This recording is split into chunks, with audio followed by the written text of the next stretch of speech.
Javelin throw, క్రికెట్లో race గుర్రాల, కబడ్డీలో చిరుతల్లా మూడో రోజు రెట్టింపు ఉత్సాహంతో ఉరకలు.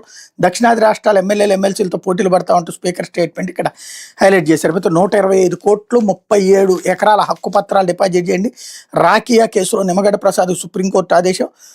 ఆంధ్రప్రదేశ్లో పోర్టులు, ఎయిర్పోర్ట్ల అభివృద్ధి కోసం 2008లో రస్ అల్ ఖైమా ఇన్వెస్ట్మెంట్ అథారిటీతో కుదుర్చుకున్న ఒప్పంద వివాద పరిష్కారం కోసం 125 కోట్ల నగదు తెలంగాణలో ఉన్న 37 ఎకరాల భూ హక్కు పత్రాలను సుప్రీంకోర్టు డిపాజిట్ చేయాలి సుప్రీంకోర్టు ఆదేశించింది అన్నటువంటి విషయాన్ని హైలైట్ చేశారు. అయితే సాక్షి వచ్చేటప్పటికి లడ్డూపై జంప్, లిఫ్ట్పై సైలెంట్ చర్చ, రచ్చ, శాసనమండలిలో కూటమి సర్కార్ పలాయనం, చంద్రబాబు చీకటి ఒప్పందాలు, సీమకు అన్యాయం, క్లోజ్డ్ రూమ్ మీటింగులపై మౌనం, తిరుమల లడ్డూపై స్వల్పకాలిక చర్చకు అధికారపక్షం మోకాలడ్డు, నిబంధనలకు విరుద్ధంగా ఉండగా మంత్రి మాట్లాడతారంటూ పయ్యావులు పట్టు, విపక్షం నిలదీస్తుందనే భయంతో జవాబు చెప్పలేక పారిపోయిన ప్రభుత్వం అంటే అటు రాయలసీమ లిఫ్ట్, ఇటు తిరుమల లడ్డూ ప్రసాదం, టీడీపీ పెద్దలు నిరుకుని పెట్టిన 2 అంశాలపైన శాసనమండలిలో చర్చ జరగకుండా చంద్రబాబు సర్కార్ పలాయనం చిత్తగించింది. రాష్ట్ర ప్రయోజనాలు తాకట్టు పెడుతూ చంద్రబాబు కుమ్మక్క రాజకీయాలు, క్లోజ్డ్ రూమ్ మీటింగ్లో చీకటి ఒప్పందాలు, ఇందాపూర్ హెరిటేజ్ అనుబంధంపై విపక్ష వైఎస్ఆర్సీపీ మండలిలో గట్టిగా నిలదీయడంతో చర్చకు అధికార పక్షం ముఖం చాటేసింది.